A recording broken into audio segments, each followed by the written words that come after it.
Chers amis astronomes, bonjour, bienvenue sur la chaîne Fred Astronome. Je suis Frédéric Bertoni et j'espère que vous allez bien.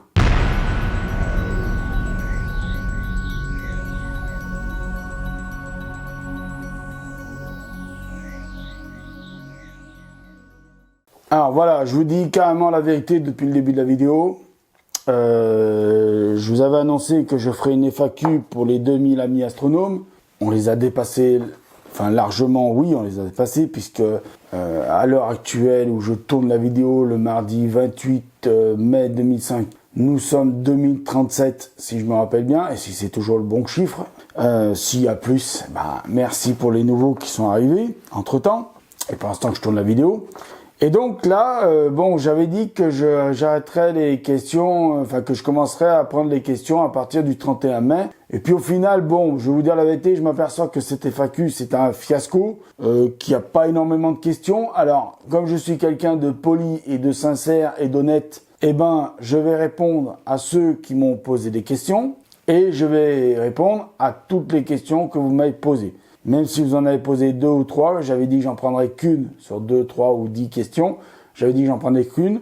Bon, eh ben, je suis quelqu'un d'assez compréhensif et d'assez malléable. Eh ben, au final, je vais répondre à toutes les questions qui ont été posées. Donc, il n'y en a pas énormément, mais je vais y répondre à toutes. Donc, on va commencer. Alors, bien sûr, à chaque fois que je poserai une question, la question sera écrite et il y aura le nom de la personne qui apparaîtra avec la question. C'est normal, faire un peu de pub pour les gens qui ont posé la question. Pour les autres qui n'ont pas posé de questions, bah tant pis. Mais je vous remercie d'avoir mis des commentaires. Voilà. Et donc, tout ça pour dire qu'en même temps, en plus, la question apparaîtra, le nom de la personne qui a posé la question et où les questions apparaîtra. Donc les questions, s'il y en a plusieurs, apparaîtront et la personne qui a posé les questions apparaîtront. En plus de ça, j'irai voir si la personne a une chaîne YouTube. C'est-à-dire, moi, je considère qu'il y a deux choses sur YouTube. Il y a les pages YouTube, où la personne a une page, mais il n'y a pas de vidéo, donc ça reste une page. Et il y a ceux qui ont des chaînes YouTube, c'est-à-dire où on met des vidéos, comme la mienne, par exemple. D'accord ? On publie ses propres vidéos, tout ça. Donc, si vous avez une chaîne YouTube, ceux qui ont posé des questions, eh ben, dans la description, il y aura le nom de votre chaîne, plus le lien pour y aller. Voilà. Donc, c'est pour moi, c'est cadeau. C'est un petit cadeau pour vous remercier d'avoir posé la question pour la FAQ, pour que je puisse tourner la réponse FAQ. Parce que je vous dois bien ça, parce que sinon, pendant je sais pas combien de jours, il n'y a pas eu de questions, il n'y a rien eu. Et là, j'ai dit, mais la FAQ, il va y avoir quoi dedans? En réponse, rien. Bon, alors, on va commencer par la première question, bien évidemment, par Patrick Martello. Merci à toi en plus, je te remercie en plus, Patrick Martello. Son nom va s'afficher. La question va aussi s'afficher.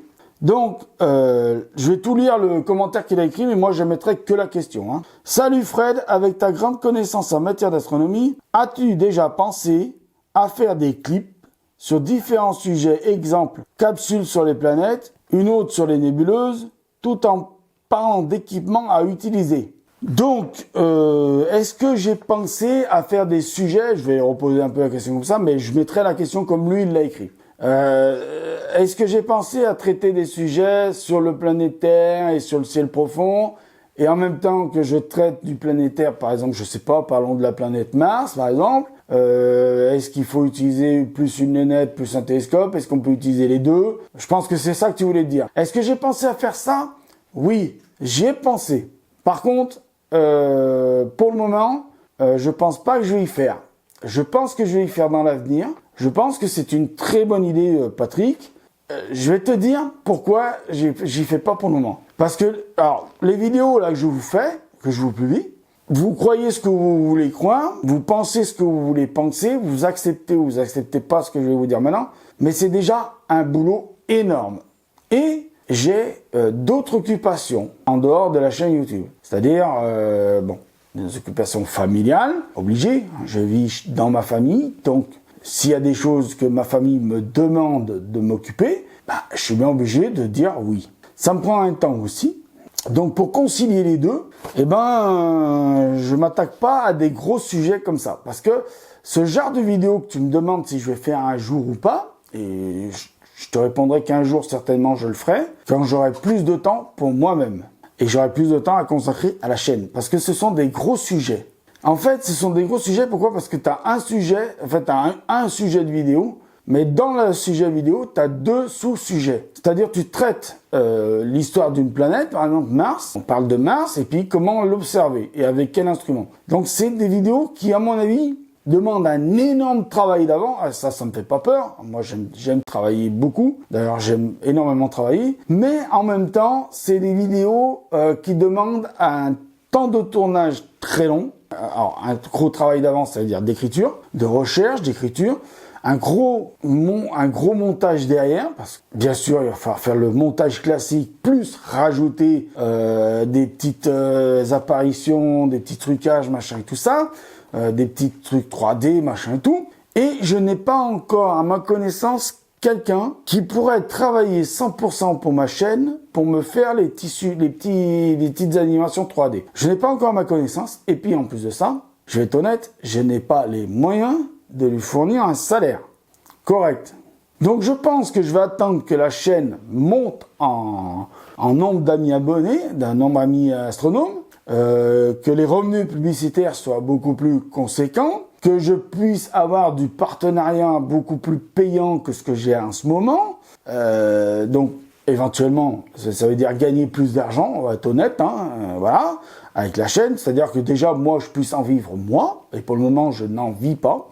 Et si un jour j'arrive à en vivre, et qu'en plus de ça, je peux financer quelqu'un, faire mon imagerie 3D, parce que j'aimerais bien faire ces sujets-là comme il faut avec de l'imagerie 3D. Alors, je vais pas me prendre pour un professionnel, ni pour faire comme à la télé, mais j'aimerais bien avoir quand même quelque chose qui soit avec le sujet assez classe à traiter, d'accord? Donc oui, j'y ai pensé, mais voilà, pour le moment, techniquement, technologiquement et financièrement, je peux pas. Mais c'est une très bonne idée, mais faut pas le faire n'importe comment. Sinon, c'est un truc qui te casse la gueule. Et sur YouTube, j'ai appris en 3 ans de chaîne, tu n'as pas le droit de te casser la gueule sur YouTube. Alors, je m'en fous des rageux, des haters, c'est tout ça. Je m'en fous maintenant, j'ai bien compris. J'ai mis le temps pour comprendre qu'il fallait s'en foutre de ces gens-là. Mais quand même, il faut quand même faire attention parce que tu as toujours des petites merdes, on va appeler ça comme ça, excusez-moi du terme, mais c'est comme ça que je le ressens maintenant, là où je fais la vidéo, qui peuvent te tomber sur le coin de la gueule et faire en sorte que tu ne sois plus crédible aux yeux de tes amis astronomes, même si tu as encore ta crédibilité à toi et que tu sais qui tu es, eh ben, faut faire gaffe avec des sujets comme ça, parce que tu as des gens qui peuvent te tomber dessus vite fait. J'ai voulu traiter au début de la chaîne, alors je prends du temps pour répondre à chaque question, mais c'est pas grave, vous le savez. J'ai voulu traiter certains sujets très pointus sur la chaîne, parce que c'est pour ça que j'avais commencé la chaîne, c'était aussi pour traiter des sujets très pointus.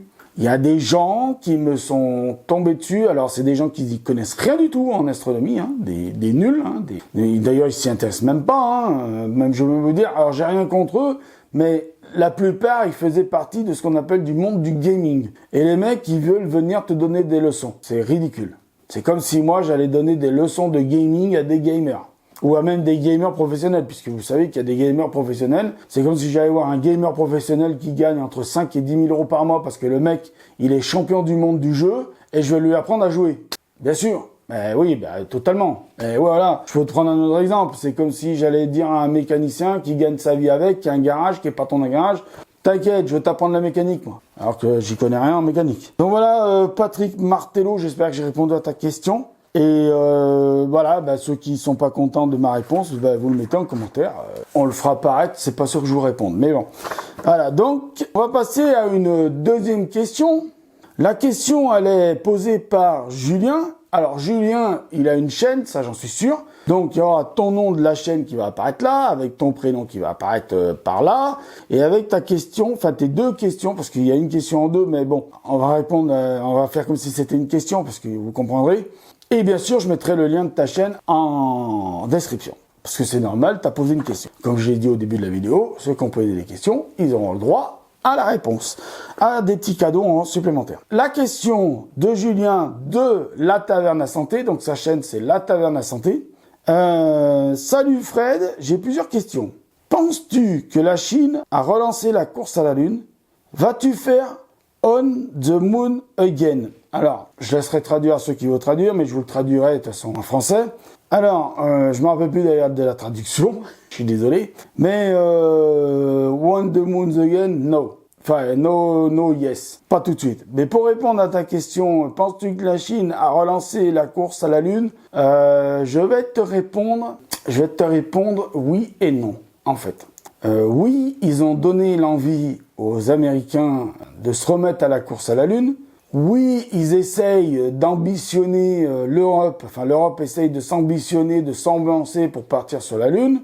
Mais je vais te dire, en fait, entre les Russes et les Américains, ce qui s'est passé pendant la guerre froide, c'est-à-dire cette fameuse bataille, cette fameuse course à la Lune entre les Amerlocs et les Russes, ça faut oublier. Ça, là, dans le contexte qu'on est dans le monde en ce moment, ça on peut oublier direct. Est-ce qu'il va se passer la même chose entre les Chinois et les Américains au niveau de l'État chinois et au niveau de l'État américain? Je pense pas.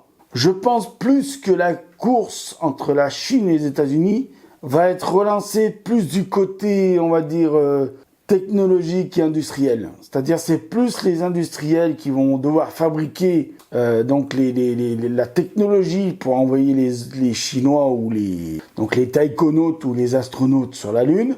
Ça va être plus de ce côté-là, à mon avis. Ça va être celui qui va pouvoir fabriquer vite, bien et fiable les engins pour envoyer soit les taïkonautes, les Chinois, soit les astronautes, donc les Américains, dans l'espace, enfin sur la Lune, quoi. Donc, je pense que ce sera plus une guerre technologique, une course à la technologie, qu'une course entre deux États. Ce sera plus ça. À mon avis, ça va être plus ça. Alors, il faut bien retenir une chose. L'autre jour, alors ça tombe bien en plus cette question, parce que l'autre jour à la radio, il y avait sur Europe 1, il y avait le patron de la NASA. Le patron d'Ariane. Vous savez, Ariane qui, pour les Français, qui pour nous, c'est envoyer les fusées, tout ça, depuis la base de Kourou, en Guyane.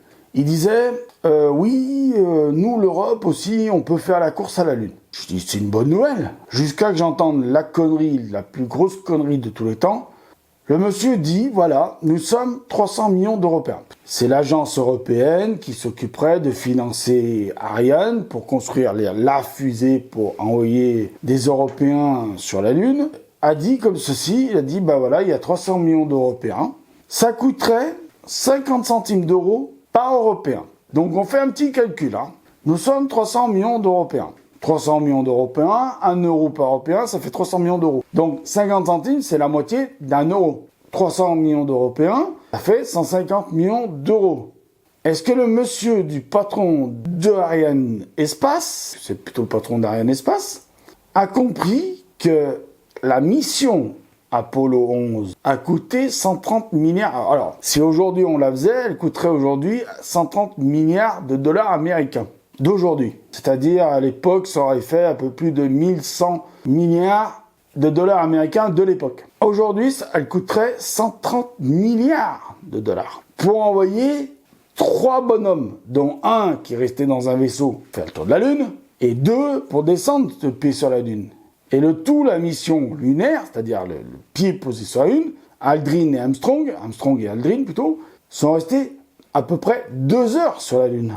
D'accord? Ça a coûté au dollar américain d'aujourd'hui, la valeur du dollar actuel, 130 milliards de dollars.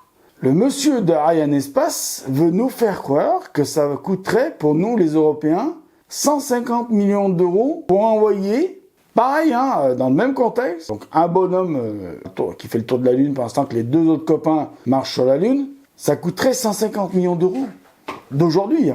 Je vais lui acheter une calculatrice, je vais lui envoyer une calculatrice à ce monsieur, je crois, parce que je crois qu'il n'a pas trop compris. Surtout qu'en plus, les nouvelles missions lunaires, ça va pas être les missions Apollo.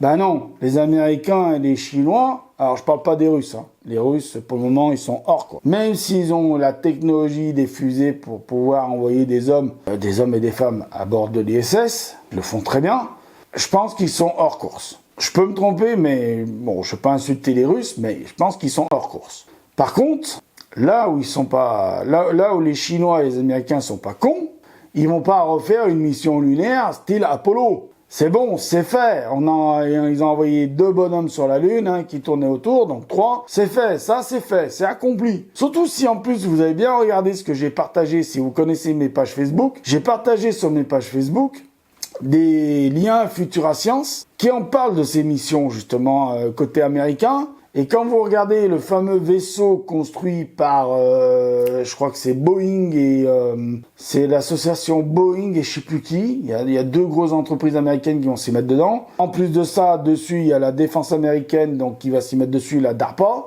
Quand vous voyez le vaisseau qu'ils construisent, il est 2 voire 2 fois et demi plus gros que le LEM. C'est-à-dire le LEM qui va se poser sur la Lune dans les futures missions lunaires américaines. Il est 2 fois et demi plus gros, presque voire 3 fois plus gros que le LEM. Et l'explication, elle est simple, c'est qu'ils vont pas envoyer 2 bonhommes sur la Lune. Ils veulent en envoyer 2 fois plus, c'est-à-dire 4 bonhommes sur la Lune. Mais dans le vaisseau qui va tourner autour de la Terre, ils vont pas le laisser tout seul, le pauvre. Il y en aura 2. Donc ça veut dire qu'ils vont envoyer une mission de 6 personnes. Alors je dis bonhomme, ça peut être homme et femme, hein. Ça peut être moitié homme, moitié femme. Et sur la Lune, ça peut être 2 bonhommes, 2 bonnes femmes. Et dans le vaisseau qui va tourner autour de la Lune, ce sera peut-être un bonhomme et une bonne femme. C'est tout à fait compréhensible. Puisque maintenant, il y a la parité de partout, c'est normal. Je suis d'accord avec ça d'ailleurs. D'ailleurs, je suis même plus d'accord avec ça qu'avec autre chose. Mais bon, bah, si ça a coûté 130 milliards de dollars d'aujourd'hui faire la mission Apollo pour 3 personnes, si on envoie 6 personnes, il est logique qu'en plus le vaisseau plus gros, donc une plus grosse fusée, donc plus de puissance, donc plus de technologie, plus de fiabilité, enfin tout plus, donc forcément, je vais pas vous dire combien ça va coûter, je vais pas vous dire ça va peut-être coûter 260 milliards de dollars si ça coûte 300 milliards de dollars. On peut estimer qu'il y a une fourchette entre 250 et 300 milliards de dollars américains d'aujourd'hui. Voilà ce que ça risque de coûter une seule mission lunaire américaine. Donc, quand j'entends, moi, le patron d'Ariane Espace nous dire que ça va coûter 150 millions d'euros, il rêve. 150 millions d'euros, t'envoies pas quelqu'un sur la Lune, c'est pas vrai. T'envoies même pas mon chat sur la Lune, avec 150 millions d'euros, hein. Je suis désolé, c'est pas vrai, c'est faux. Là, il y a une erreur. Faudra d'ailleurs peut-être que certaines personnes qui soient bien placées au niveau du gouvernement européen et français lui demandent un peu des explications là-dessus, parce que moi, je pense qu'il a fait un mauvais calcul. Parce que si ça coûte 150 millions d'euros, qu'est-ce qu'on attend pour le faire?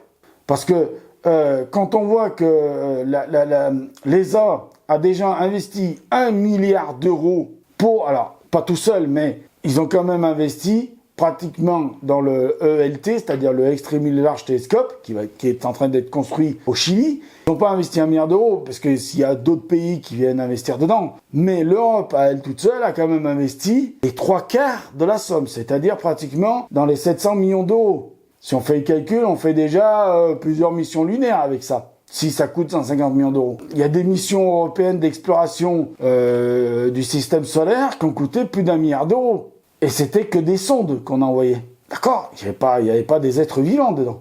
Donc il n'y avait pas la technologie de toute la technologie de survie qu'il faut pour une mission lunaire, ne serait-ce que pour une mission lunaire. Moi, pour conclure sur la réponse que je te fais à ta question, Julien, et aux autres, je dirais qu'il faut plus s'attendre à une course à la technologie, c'est-à-dire celui qui est les 2 pays, à mon avis, qui vont vraiment être en course là-dedans, ça va être les États-Unis et la Chine, et ça va être plus une course au niveau de la technologie, c'est-à-dire des industriels qui vont fabriquer la technologie nécessaire, c'est plus là que ça va se jouer. Et je sais pas pourquoi, mais pour le moment, je mettrai un petit avantage pour les Américains, parce que les Américains, ils ont beaucoup de sociétés privées, je vous les cite pas, vous les connaissez, qui ont fait énormément de progrès en ce moment sur des lancements de fusées. Alors, c'est vrai qu'ils n'ont dépassé que l'atmosphère de la Terre, qu'ils n'ont pratiquement pas atteint l'orbite de la station spatiale, mais fort de constater qu'ils ont quand même fait énormément de progrès. Il y a quand même SpaceX qui a quand même réussi à envoyer des cargos à la station spatiale internationale. Et puis, il y a cette fameuse grosse fusée que chez SpaceX, ils sont en train de construire, de tester. Elle a déjà pris son envol, ça a très bien fonctionné. Il y a les Américains en plus qui eux-mêmes, la NASA elle-même, qui est en train de fabriquer avec la DARPA cette fameuse fusée, le SLS.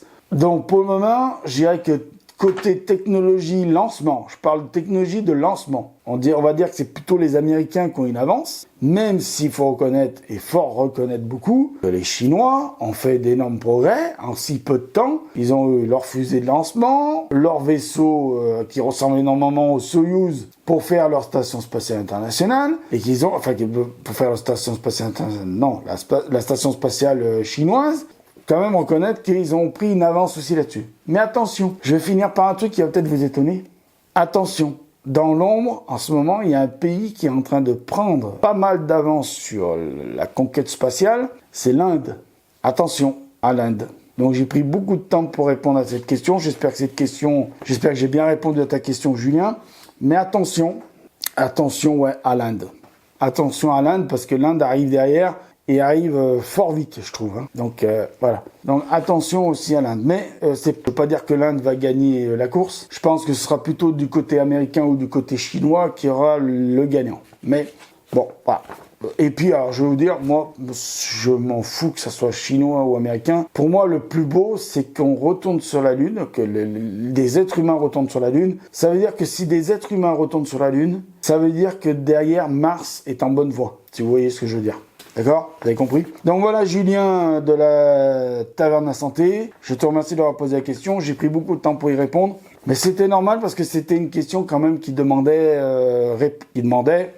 quand même du temps de réponse. Et voilà. Donc vous comprendrez. Donc je passe maintenant à une autre personne. C'est Rémi Juil. C'est Rémi Juil. Ah, excuse-moi, alors je mettrai ton nom comme il faut. Mais c'est Rémi Juil. Salut Fred. Content pour toi pour les 2000 abonnés. Alors oui, à l'époque, on parlait des 2000 abonnés. J'ai un petit problème avec mon Sky Portal, ne veut pas se connecter à mon télescope. Alors, le Sky Portal, il y a une application qu'il faut télécharger du même nom, qui s'appelle Sky Portal. C'est par cette application qu'il faut passer, que ça soit Android ou iOS, faut passer par cette application Sky Portal. C'est le même nom. Tu cherches dans le store d'Android ou dans le Apple Store, c'est obligé, tu tapes Sky Portal comme le nom de l'appareil, d'ailleurs, je l'ai là d'ailleurs, le nom de l'appareil, tu tapes Sky Portal, tu oublies Célestron, tu tapes juste Sky Portal comme c'est écrit sur la boîte, et tu verras, tu télécharges le logiciel, tu l'installes bien évidemment, et au moment où tu vas l'ouvrir, il va reconnaître automatiquement ton Wi-Fi. Alors, je reviens un petit peu là-dessus. Y a un ami astronome qui s'appelle Sébastien, je mettrai le nom de sa chaîne, parce que là je me rappelle plus, je m'excuse, mais je fais la petite intervention en même temps, qui a voulu construire lui-même son Sky Portal. Je vais poser ça 2 secondes, je vais le sortir, qui a voulu construire, donc ça, le Sky Portal Wi-Fi.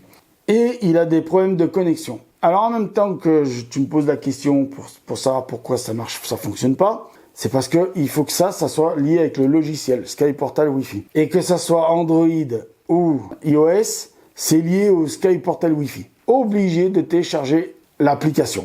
Par contre, si vous fabriquez ça, vous téléchargez l'application et vous voulez fabriquer votre propre émetteur Wi-Fi, enfin émetteur récepteur, parce que ça émet du Wi-Fi, ça réceptionne du Wi-Fi. Il faut que la tablette communique avec le télescope et que le télescope communique avec la tablette. Donc c'est émetteur récepteur Wi-Fi. Le truc, c'est que si vous n'achetez pas ça, l'application ne fonctionne pas. Donc oui, l'application est gratuite, mais il faut acheter ça.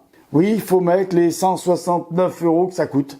Voilà, c'est obligatoire. Donc ça, plus l'appli, normalement, ça doit fonctionner. Mais je t'avais répondu directement, parce que j'ai dit je ne vais pas le faire attendre le pauvre. Mais j'ai dit je vais faire la réponse en vidéo aussi, dans la foire aux questions. Pourquoi? Parce que je me suis dit, il y en a peut-être qui l'ont acheté, qui ont peut-être pas, ça fonctionne peut-être pas. Alors, je le dis, moi ça fonctionne très bien. C'est juste mon StarSense en ce moment qui fonctionne pas. Mais enfin, je pense avoir trouvé le truc pour régler ça. Donc je m'en occuperai dans quelques jours. Il va y avoir des belles nuits dans quelques jours. Donc j'en profiterai pour essayer de régler ça. Parce que là, ça a été dégueulasse ce temps. Mais sur Apple Store, ça marche. Le Sky Portal, je l'ai trouvé. Il fonctionne très bien. D'ailleurs, je l'ai depuis un moment. Je veux dire, l'application, je l'ai acheté je l'ai téléchargé, avant d'avoir acheté ça. Et elle est gratuite. Alors, iOS, elle est gratuite. Sur Android, je vais pas m'avancer, mais normalement, elle devrait être gratuite. Donc voilà, Rémi et Julie, je t'ai répondu à ta question.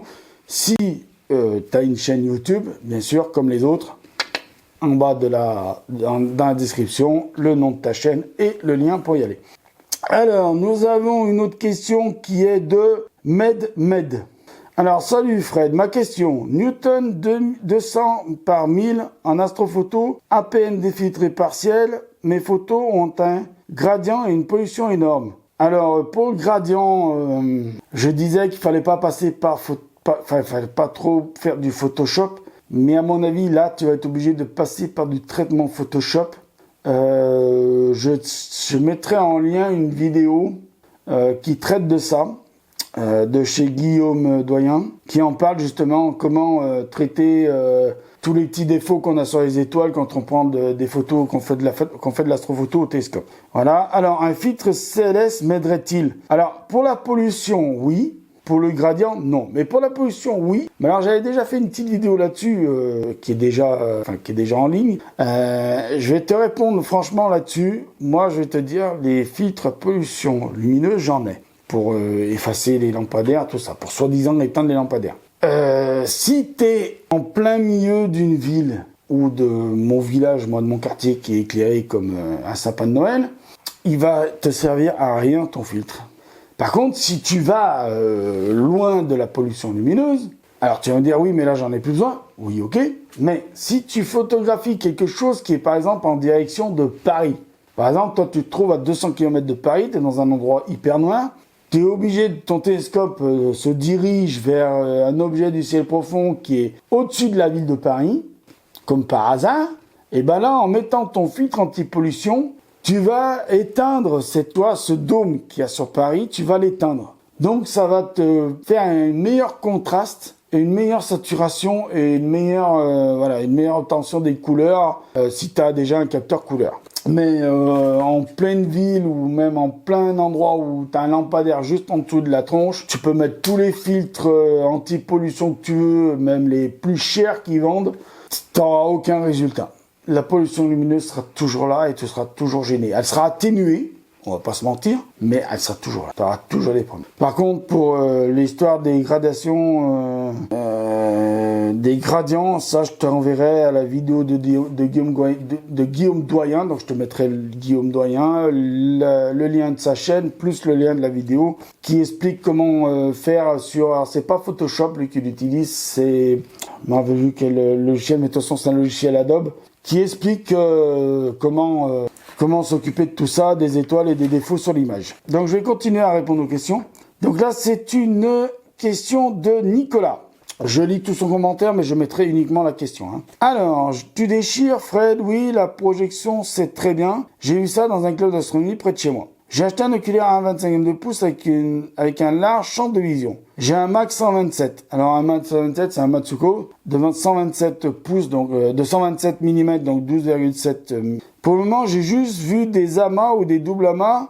Pour en voir autre chose, un ciel profond avec un Max 127, que penses-tu d'acheter du matos sur des sites chinois? Bah oui, alors attends, j'avais pas vu, il y a deux questions en fait. J'ai juste des amas, des doubles amas avec un Matsuko. Un ciel profond avec un Max 127. Est-ce que je peux voir autre chose? Bah oui, normalement du planétaire avec un Matsuko. Oui, j'avais pas vu que c'était en deux questions, c'est que c'est écrit très serré là.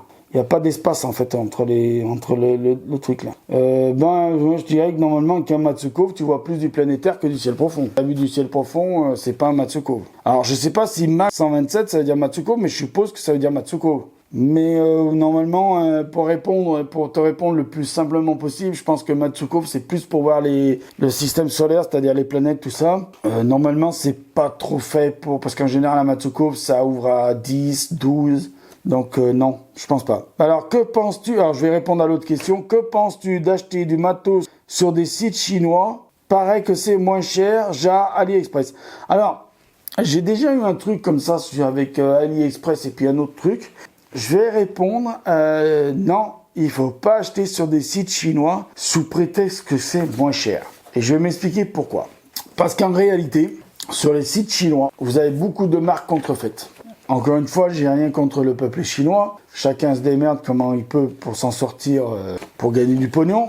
Surtout qu'il y a beaucoup de pauvres chinois ouvriers qui sont maltraités et mal payés dans ces usines en Chine où ils fabriquent justement ces contrefaçons. Donc c'est plus des gens à plaindre qu'à critiquer. Mais non, moi je conseille à personne d'aller acheter sur des sites chinois. Mais alors à personne. Vraiment à personne. Parce que oui, d'accord, c'est moins cher, mais si c'est moins cher, c'est qu'il y a un problème. Si vous voulez acheter moins cher, il y a des sites qui s'appellent par exemple Optique Promo, ou vous avez aussi Promo Optique, dans l'autre sens. Ces deux sites, je vous mettrai les liens pas dans les commentaires, dans la description, parce que il vaut mieux acheter sur des sites qui ont pignon sur rue qu'acheter sur des sites chinois. Surtout le matos astronomique. Je vous garantis que vous allez être vite déçu d'acheter du chinois ou même des marques. Par exemple, vous avez des marques, je vous jure que c'est vrai. Moi, j'ai vu d'ailleurs sur le site AliExpress, j'y étais, je me suis rendu et j'ai vu des oculaires Célestron. Et sur les oculaires Célestron, il y avait marqué Célestron. Alors C et accent aigu, Lestron. Non mais je vous jure. Célestron, il l'avait écrit avec deux E avec un accent aigu. C'était écrit. Enfin, bon, il y avait des fautes d'orthographe de partout. Sur l'oculaire, hein, c'était gravé. C'était peint. C'était même pas, on sait pas trop. Mais bon. Puis en plus, le sigle Célestron, il était très mal fait. Il était d'un orange dégueulasse et baveux. Non, franchement, non. Non. Et oui, il le vendait, je sais plus combien. Non, faut pas. Moi, je déconseille d'acheter sur les sites chinois. Voilà. Maintenant, vous faites comme vous voulez. Hein. Mais moi, je m'en lave les mains si vous allez sur les sites chinois acheter du matériel contrefait. Voilà. Alors, Nicolas, il a encore une autre question qui m'a posé plus tard. J'aimerais également savoir si une Barlow est utile pour le planétaire. Et si oui, laquelle et comment s'utilise je suis complètement débutant. Alors, c'est très simple. Une Barlow, on va aller chercher le matériel pour ça, pour expliquer tout ça. Donc, je coupe 2 secondes et je reviens avec le matos pour expliquer tout ça. Donc voilà, mes amis astronomes, j'ai été chercher mes jouets. Petits jouets pour montrer comment s'utilise une lentille de Barlow. Alors, lentille de Barlow, comment ça se présente? Il y a celle-ci, par exemple, de chez Meade. C'est une lentille de Barlow x3. Alors, si on parlait des sites chinois, sachez qu'il y a du matériel fabriqué en Chine. Hein. La preuve, c'est marqué China sur celui-là. Mais c'est quand même vachement contrôlé par les entreprises. C'est comme Apple qui est fabriqué en Chine. Mais c'est pas fabriqué dans des entreprises qui font de la contrefaçon puisqu'ils fabriquent pour la marque. Donc là, vous voyez, en plus, je vous parlais de Célestron. Vous voyez, le sigle sur les marques Célestron, il n'est pas en orange, il est en blanc. Donc si vous avez un sigle orange dégueulasse sur les marques chinoises contrefaites Célestron, voilà. Donc ça c'est une 2 fois chez Célestron. Et ça c'est une 5 fois de chez Explorer Scientifique, pareil, fabriqué en Chine. Alors, beaucoup de matos c'est fabriqué en Chine, on va pas se mentir, mais je vous dis, c'est contrôlé par les entreprises. Donc voici, ici, nous avons un réducteur. Un réducteur pour pouvoir installer un renvoi coudé. Donc, admettons, là, vous avez l'arrière de votre télescope. Lentille de Barlow, comment ça s'utilise? Hein, et vous mettez votre oculaire par-dessus.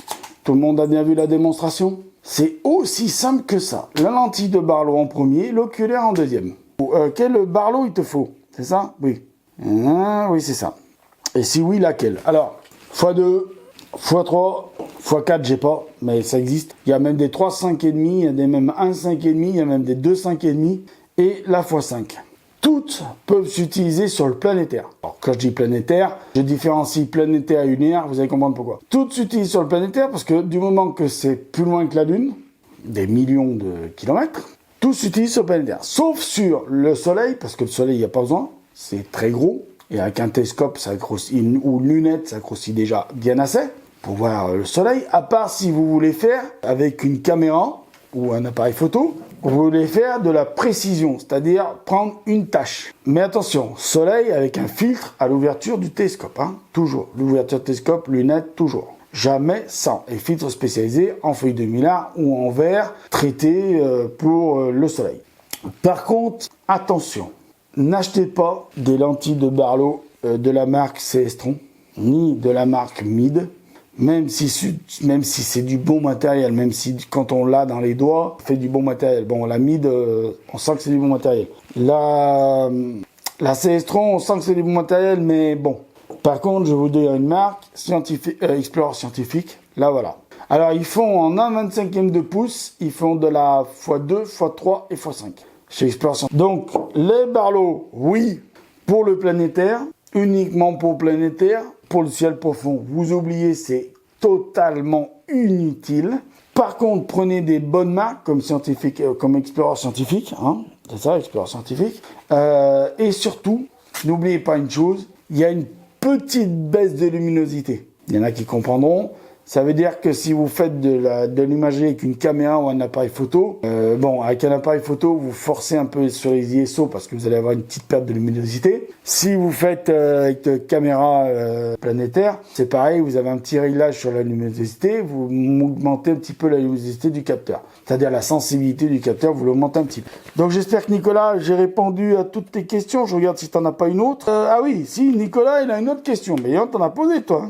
Ou les questions, je me demandais quel appareil tu conseillerais le plus polyvalent possible entre planétaire et ciel profond, avec un Goto si possible, transportable et assez facile. Alors, je dirais que j'irais sur un instrument de type Newton, avec une monture équatoriale, donc j'irais plutôt chez Skywatcher. J'irais pour commencer un truc pas trop cher en Goto, j'irais, de toute façon je le mettrai en photo là, et puis je mettrai le lien en description.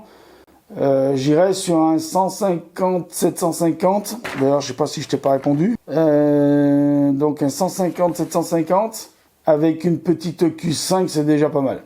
En Goto, c'est déjà pas mal. T'as déjà un bon instrument, bien pour être polyvalent en planétaire et en ciel profond. Et en plus 150-750, t'as une ouverture de, si je me trompe pas, de F5, si je me trompe pas. Et donc là, si je me trompe, de toute façon, je vous le mettrai en vidéo. Je me suis trompé, c'est pas F5, c'est temps. Mais je te mettrai en photo, lequel, là et là, dessus je te parle. Pourquoi? Parce qu'à mon avis, en planétaire, tu seras pas déçu. Mais mais si tu as déjà un Matsuko, déjà garde-le pour le planétaire. Et en plus, celui-là, pour faire du ciel profond et pour faire en plus de l'astrophoton ciel profond, tu auras déjà un très bon instrument. Très bon instrument.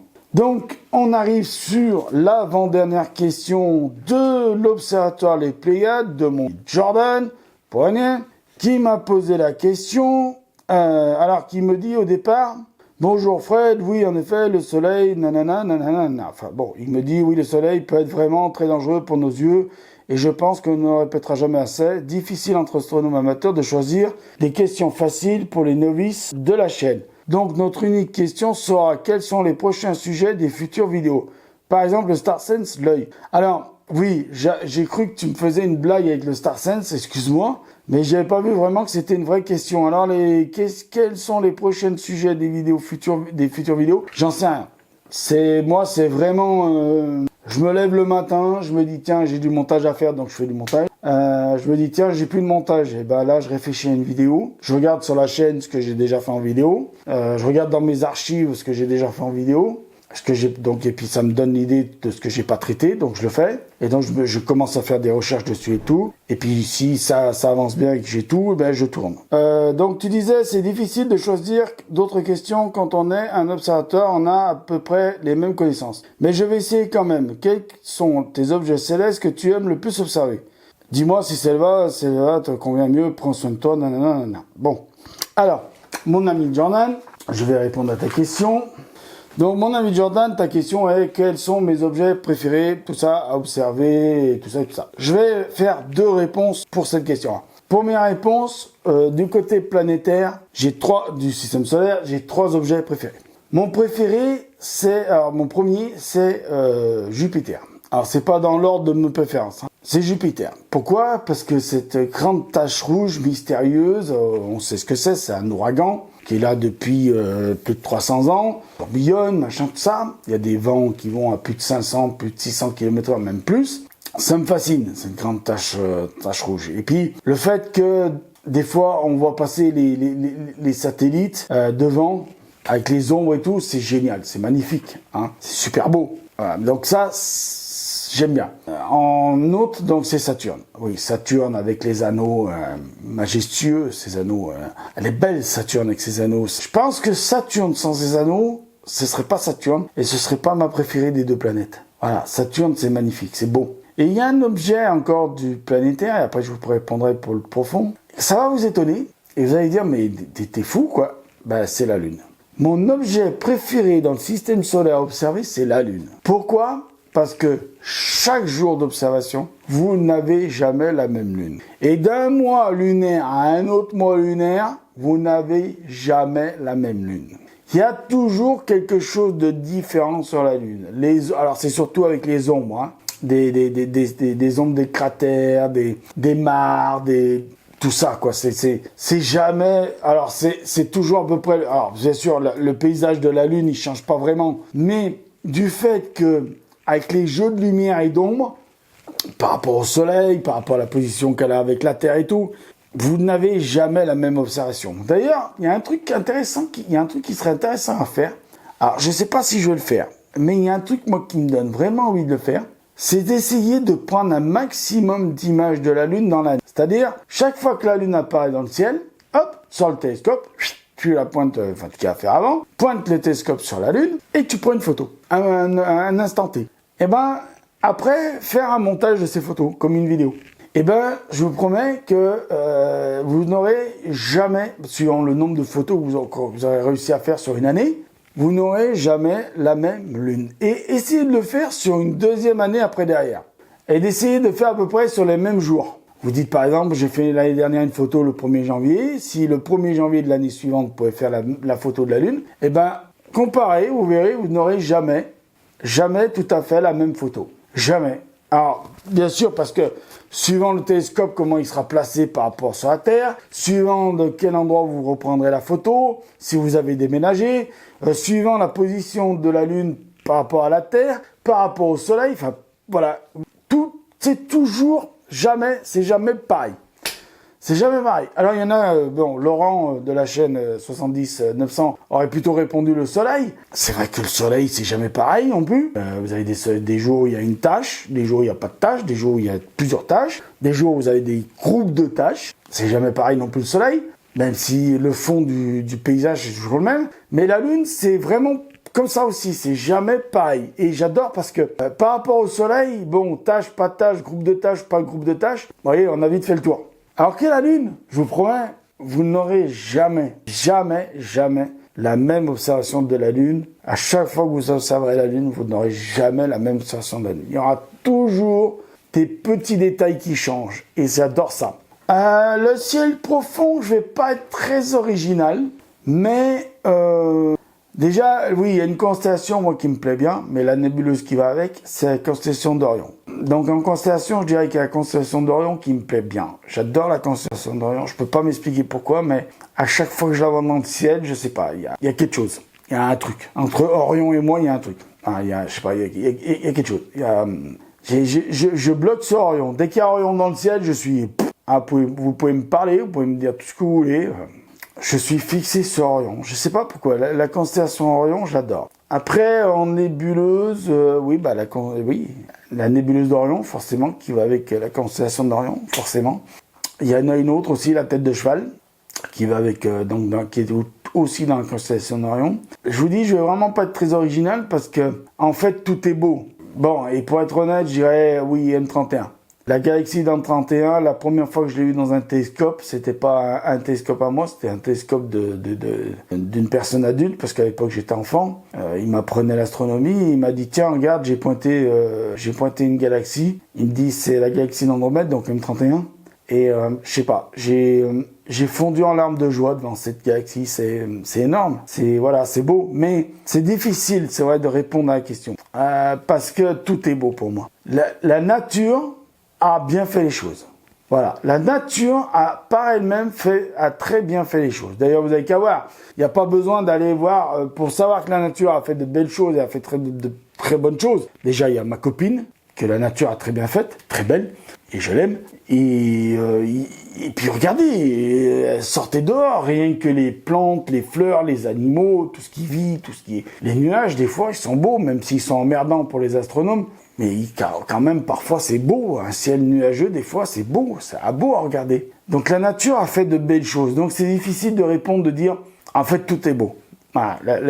L'univers, l'ensemble de l'univers est beau. Voilà. Très beau, très joli, très bien, super, nickel. La nature a fait les choses nickel. Voilà, tout est beau. Donc, j'espère que j'ai répondu à ta question, Jordan, donc de l'Observatoire des Pléiades. Donc pareil comme tous les autres, hein, vous avez une chaîne YouTube, l'Observatoire. Donc dans la description, le lien et voilà. Pour faire un petit peu de pub. Et bien sûr, dans la vidéo, apparaîtra le nom de la chaîne. Donc, j'ai gardé une dernière question pour la fin. Cette question, elle est d'un ami astronome. Vous êtes tous mes amis astronomes, mais lui, il pose, à chaque fois qu'il y a une FAQ, faut toujours qu'il pose la question la plus technique à poser à un astronome amateur. Ou même professionnel. Il la poserait à un astronome professionnel. Je pense que l'astronome professionnel ferait une meilleure réponse que moi. Mais, vous me connaissez, je ne vais pas me laisser abattre par une question. Et donc, je vais répondre à sa question. C'est une question qui va demander un petit temps de réponse un peu plus long que pour les autres, mais c'est pas grave. Mais je vais y aller. Donc, c'est AgriGamer. Donc, c'est Adri Gamer. Excusez-moi, je dis toujours Agri, mais c'est Adri Gamer. Ton nom apparaîtra, la question aussi apparaîtra, comme tous les autres. Donc, salut Fred, j'ai quelques questions. Penses-tu qu'un jour, on arrivera à unifier mécanique quantique et relativité générale pour en savoir plus sur le Big Bang, les trous noirs, la singularité? Alors, oui, après, il me pose une autre question. Ensuite, que penses-tu sur le paradoxe de l'information? Ça, j'ai pas vraiment étudié le truc. Et enfin, quel a été l'élément déclencheur pour ta passion pour l'astronomie? Je vais répondre tout de suite à la question. Que penses-tu sur le paradoxe de l'information? Alors, le paradoxe de l'information, je vais vous dire vraiment, honnêtement, c'est quelque chose que j'ai vraiment pas étudié. Parce que ça me paraît être une aberration scientifique, ce truc. Grosso modo, qu'est-ce que c'est le paradoxe de l'information? Alors, c'est la réponse que moi je fais par rapport à ce que j'ai compris, de ce que j'ai un petit peu regardé, parce que j'ai quand même un petit peu regardé avant de répondre. En fait, je vais même vous dire, je crois que je vais la zapper, la question. Parce que c'est une question, moi, c'est une question, je suis pas de ce côté-là. Je suis pas pour cette question-là. En fait, cette question, elle me dérange même, je vais vous dire. Voilà, je le dis carrément. Cette question, elle me dérange parce qu'en fait, j'ai lu des choses dessus. Et ce que j'en ai lu, moi, ça me dérange. Moi, ça, voilà. En fait, le paradoxe de l'information remettrait tout en question toute information obtenue par une observation ou par une comment on appelle ça, ou par une expérience. Et je suis désolé de le dire, mais si l'expérience ou l'observation a été menée avec toute l'honnêteté qui est due, je vois pas pourquoi on parlerait de paradoxe d'information. Moi, c'est ce que j'ai compris. Hein. Maintenant, peut-être que Adri Gamer me dira t'as rien compris à la question, mais c'est pas grave, hein, ça se peut. Mais bon, mais voilà, je ne ferai pas plus sur cette question. Donc, je vais répondre enfin. Quel a été l'élément déclencheur pour ta passion pour l'astronomie? Là, en fait, l'élément déclencheur pour l'astronomie, en fait, c'est que quand j'étais tout petit, j'avais toujours les yeux levés au ciel. Ça, je l'ai déjà expliqué dans une vidéo. Et d'ailleurs, on m'appelait toujours tête en l'air. On appelle d'autres gens tête en l'air pour d'autres raisons, mais moi, c'était pour cette raison-là, parce que j'étais toujours comme ça, collé les yeux au ciel, toujours en train de regarder là-haut, les étoiles, même les nuages, le ciel, tout ça, je regardais tout le temps. Et puis il y avait toutes les émissions à la télé, donc Temps X avec les Bogdanov. Il y avait d'autres émissions, il y avait aussi C'est pas sorcier avec Jamy et Fred et Sabine, venu plus tard. Bon, ils parlaient pas toujours d'astronomie, mais c'était souvent questions scientifiques, c'était côté scientifique les questions qu'ils posaient. Il y a aussi le fait que je suis quelqu'un de curieux. Et que quand je veux comprendre quelque chose, j'ai ma curiosité qui se met en route et je peux pas m'empêcher de vouloir répondre et de vouloir trouver les réponses. Dès qu'il y a quelque chose que je veux comprendre et que je comprends pas, je vais m'y mettre à fond dessus. Je lâche pas le morceau tant que j'ai pas la réponse. Donc voilà. Et tant que j'ai pas compris la réponse, je continue bien sûr à étudier le sujet. Donc je vais revenir à ta première question. J'ai fait exprès de garder celle-ci à la fin parce que j'ai envie de répondre à celle-ci à la fin. Penses-tu qu'un jour on arrivera à unifier mécanique quantique et relativité générale? Alors cette réponse va demander d'abord une explication. Très vite et très simple. Mécanique quantique, qu'est-ce que c'est? L'explication du fonctionnement, plus clairement, du principe de fonctionnement de l'infiniment petit, donc du microcosmos.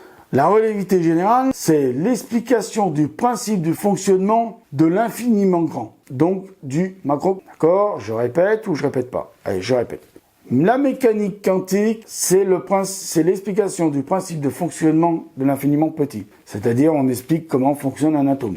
par exemple. L'infiniment grand est expliqué par la relativité générale d'Albert Einstein et qui explique le principe de fonctionnement de l'infiniment grand, donc du macrocosmos, par exemple le principe de fonctionnement d'une galaxie, ou de la formation d'une étoile, ou de la formation d'un trou noir. Donc tout ça pour dire, on essaye d'expliquer l'infiniment grand d'un côté, l'infiniment petit de l'autre, donc le microcosmos d'un côté, le macrocosmos de l'autre, par des théories, la relativité générale, d'Albert Einstein, la mécanique quantique, par aussi Albert Einstein, mais aussi par Max Planck et puis plein d'autres derrière. Donc, en fait, la question de la théorie du tout, c'est quoi? Donc ça aussi, il faut expliquer la théorie. En fait, la théorie du tout, c'est qu'on voudrait réunir la théorie qui explique l'infiniment petit et la théorie qui explique l'infiniment grand, pour pouvoir expliquer tout. Alors, j'ai vu dans ta question, à un moment, tu dis, pour en savoir plus sur le Big Bang, les trous noirs, les singularités. Alors, les trous noirs et singularités, on n'en saura jamais mieux avec la théorie du tout, puisque les singularités, ça s'expliquera un jour par la mécanique quantique, puisque les singularités font partie du monde microcosmos de l'infiniment petit.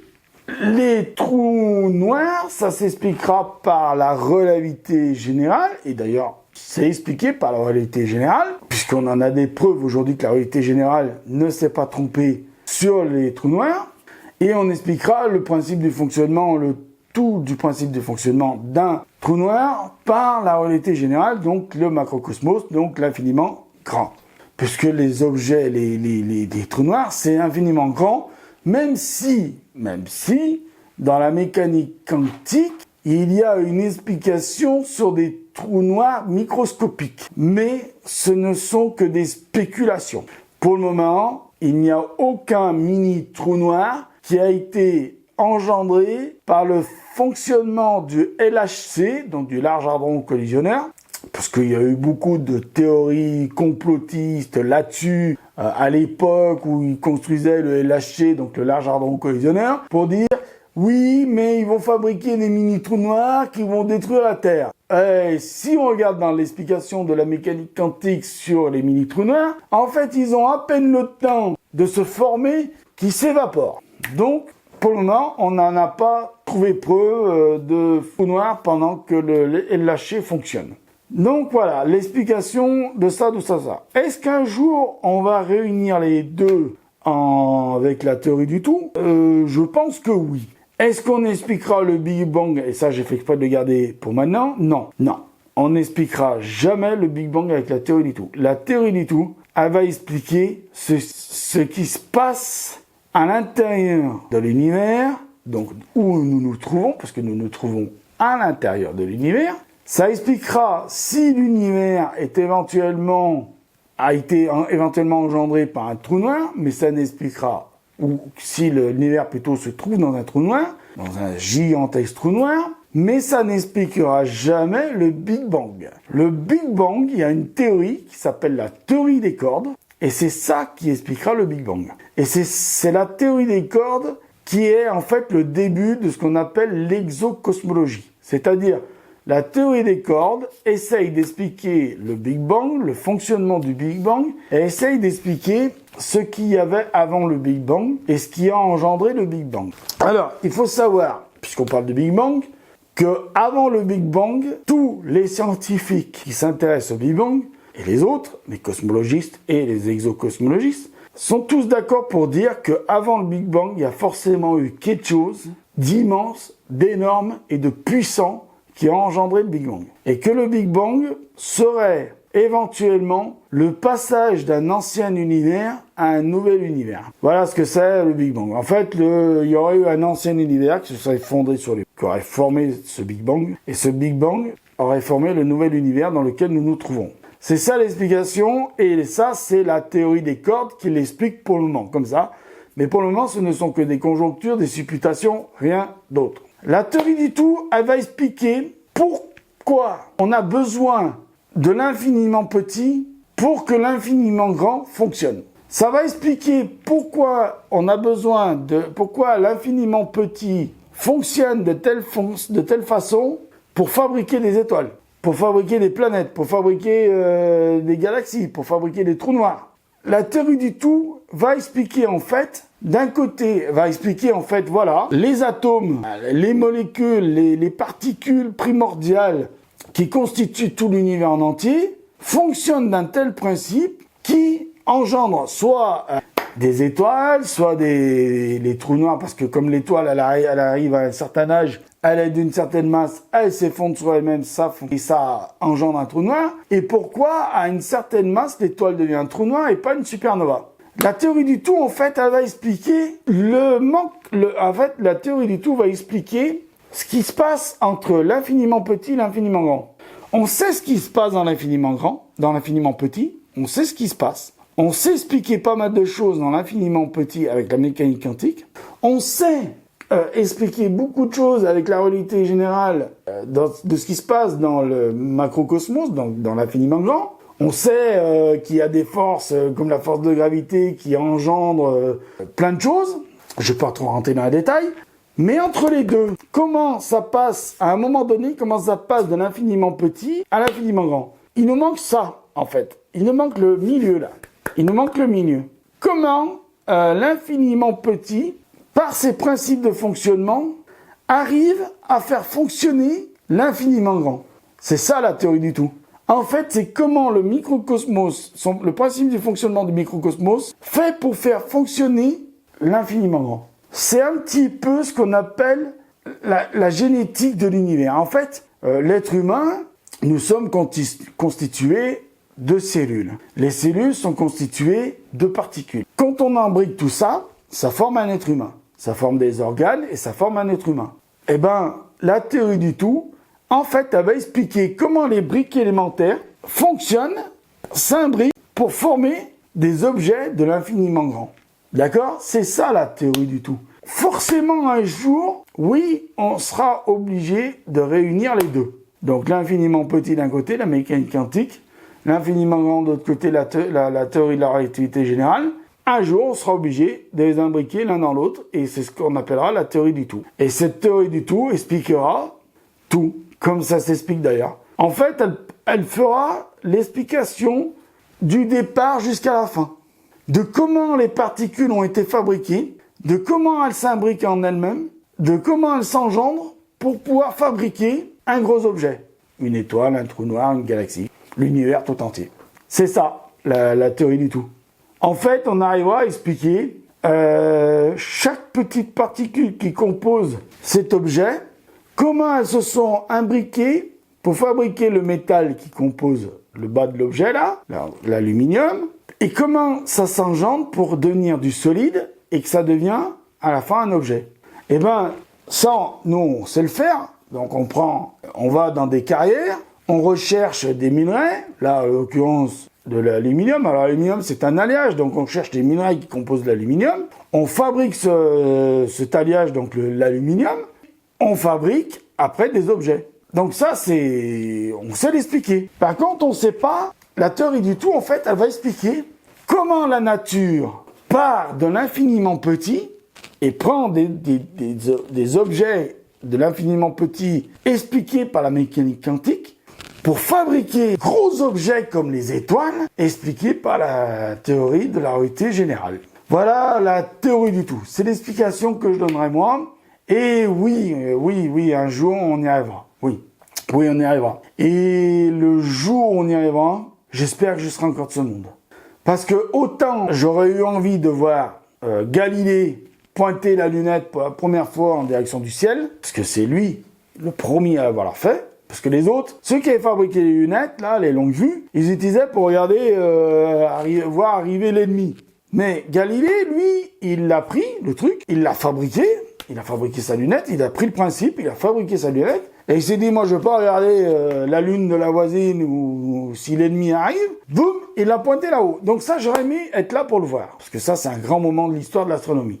J'aurais aimé être là aussi pour remonter un peu plus loin, pour voir Platon et tous ses collègues atomistes discuter à l'époque sur la matière, même s'ils en étaient restés à l'eau, le feu, la terre et l'air. Mais quand même, la discussion, elle devait être intéressante à suivre.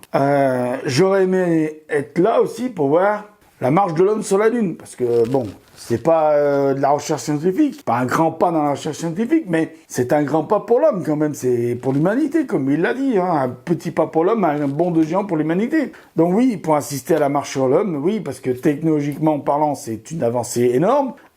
Pour l'homme, pour l'humanité, c'est une avancée énorme. Mais derrière, les retombées scientifiques, ça a été énorme aussi. Et les retombées technologiques aussi.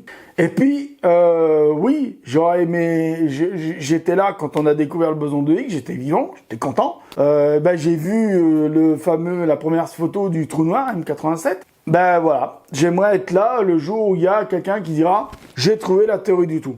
Je l'ai. Là, j'aimerais être là. Donc mes chers amis astronomes, je vais en arrêter là pour la FAQ, parce que c'est très long et je vais avoir beaucoup de montage à faire. Donc je vais terminer rapidement par dire merci à tout le monde, merci à tous mes amis astronomes. Mettez des commentaires, mettez des pouces en l'air, mettez des pouces en bas. N'hésitez pas à aller voir dans la description de la vidéo, je vous mettrai tout plein de choses, tout plein d'informations que j'ai dit que je vous mettrai. Bon ciel, prenez soin de vous, mettez l'œil à l'oculaire. Mettez l'œil à l'oculaire parce que là-haut il y a plein de choses à voir. Et surtout, prenez soin de vous et je vous dis ciao, à bientôt. Voilà, pour de nouvelles vidéos. Salut!